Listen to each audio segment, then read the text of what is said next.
آج کے جدید ایران کو اگر سمجھنا ہے تو ایک شخص کو سمجھنا بہت ضروری ہے، اور وہ ہے علی خامنئی۔ تو آج ہم انہی کی کہانی پر بات کریں گے، ایک انقلابی سے سپریم لیڈر بننے کا سفر، اور ایک ایسے دور کا قصہ جس کا اختتام تشدد اور تنازع پر ہوا۔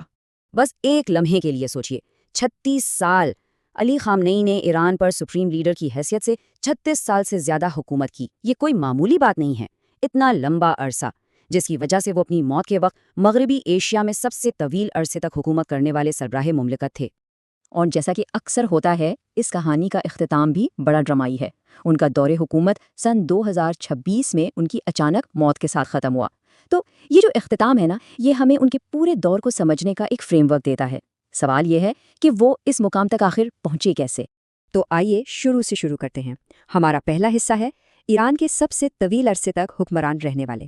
یہاں ہم یہ دیکھیں گے کہ کیسے ایک انقلابی شخصیت نے ایران کو ایک بڑی علاقائی طاقت میں بدل دیا۔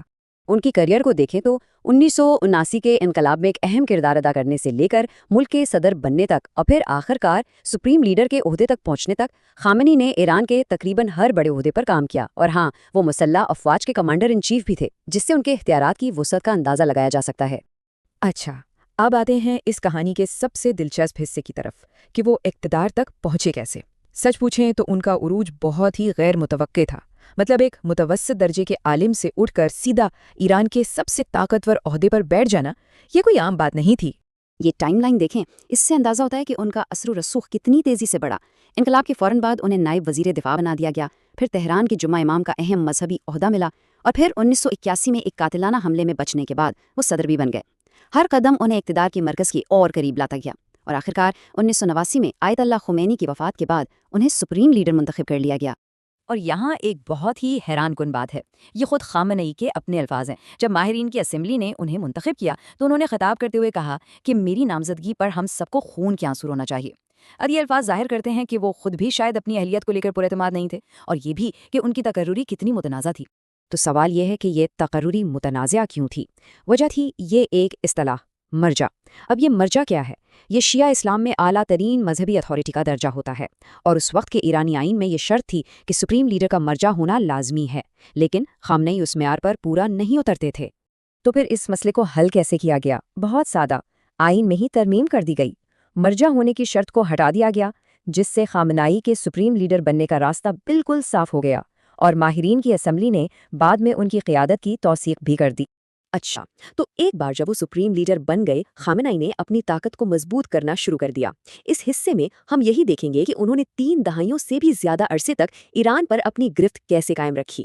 خامنئی کی طاقت کا ایک بہت بڑا راز ان کی عوامی شبیہہ اور حقیقت کے درمیان کا فرق ہے۔ عوام کے سامنے وہ ایک بالکل سادہ زندگی گزارنے والے رہنما کے طور پر پیش کیے جاتے تھے، لیکن دوسری طرف رپورٹس یہ بتاتی ہیں کہ وہ ستاد نامی ایک بہت بڑی مالیاتی سلطنت کو کنٹرول کرتے تھے۔ اور اس سلطنت کا حجم کتنا تھا؟ 95 ارب ڈالر۔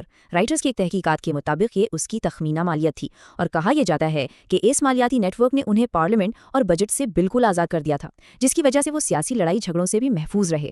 صرف مالی طاقت ہی نہیں، خامنئی نے براہ راست تقرریوں کے ذریعے بھی اپنا کنٹرول بہت مضبوط کیا۔ یہ سلائیڈ دکھا رہی ہے کہ ملک کے ہر اہم ادارے کا سربراہ، چاہے وہ فوج ہو، عدلیہ ہو، معیشت ہو یا میڈیا، اس کی تقرری براہ راست سپریم لیڈر کرتے تھے۔ اور ان تمام اداروں میں سے شاید سب سے اہم تھا اسلامی انقلابی گارڈ کور، یعنی IRGC۔ خامنئی نے IRGC کے ساتھ بہت گہرے تعلقات بنائے، اور اسے نہ صرف ملک کے اندر مخالفین کو دبانے کے لیے استعمال کیا، بلکہ پورے خطے میں ایران کا اثر و رسوخ بڑھانے کے لیے بھی ایک اہم ہتھیار کے طور پر استعمال کیا۔ لیکن اتنی طاقت کے باوجود ان کی طویل حکمرانی چیلنجز سے خالی نہیں تھی۔ حقیقت تو یہ ہے کہ ان کا پورا دور مسلسل عوامی احتجاج اور مخالفت سے بھرا ہوا تھا۔ یہ ٹائم لائن ان کے دور میں ہونے والے کچھ بڑے احتجاجوں کو دکھاتی ہے، 1999 کے طلبہ کے مظاہروں سے لے کر 2009 کے متنازع انتخابات تک، اور پھر حال ہی میں مہسا امینی کی موت کے بعد ہونے والے مظاہروں تک۔ عوامی بے چینی ان کی حکمرانی کا ایک مستقل حصہ رہی۔ اور یہاں ہمیں ایک اور بڑا تضاد نظر آتا ہے۔ عوامی طور پر خامنئی انسانی حقوق کو اسلامی تعلیمات کا ایک بنیادی حصہ قرار دیتے تھے، لیکن ان کے دور حکومت کی حقیقت دیکھیں تو سیاسی جبر، ریاستی تشدد اور مظاہرین کے خلاف سخت کریک ڈاؤن کے بے شمار واقعات ملتے ہیں۔ اب ہم آتے ہیں ان کی حکمرانی کے آخری اور شاید سب سے ڈرامائی باب کی طرف۔ یہ وہ دور تھا جس کا اختتام جنگ اور بالآخر ان کے قتل پر ہوا۔ تو ہوا یہ کہ واقعات تیزی سے ایک بڑے بحران کی طرف بڑھے۔ سب سے پہلے اسرائیل اور امریکہ کے ساتھ کشیدگی بہت زیادہ بڑھ گئی۔ پھر ایک مختصر لیکن بہت شدید 12 روزہ جنگ چھڑ گئی۔ اس جنگ کے دوران ایران پر بڑے پیمانے پر میزائل حملے ہوئے اور انہی حملوں میں سے ایک نے خامنائی کے کمپاؤنڈ کو نشانہ بنایا۔ اور اسی حملے میں 28 فروری 2026 کو علی خامنئی کی 36 سالہ حکمرانی اپنے اختتام کو پہنچی۔ اچھا، تو ان کی موت کے فوراً بعد کیا ہوا؟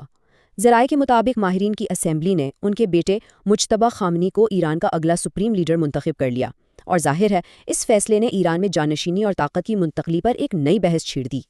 تو یہ سب کچھ ہمیں ایک آخری اور سب سے بڑے سوال پر لا کر چھوڑ دیتا ہے۔ علی خامنئی کے 36 سالہ دور کے بعد، جس نے ملک کے ہر شعبے پر اپنی چھاپ چھوڑی، اب ایران کا مستقبل کیا ہے؟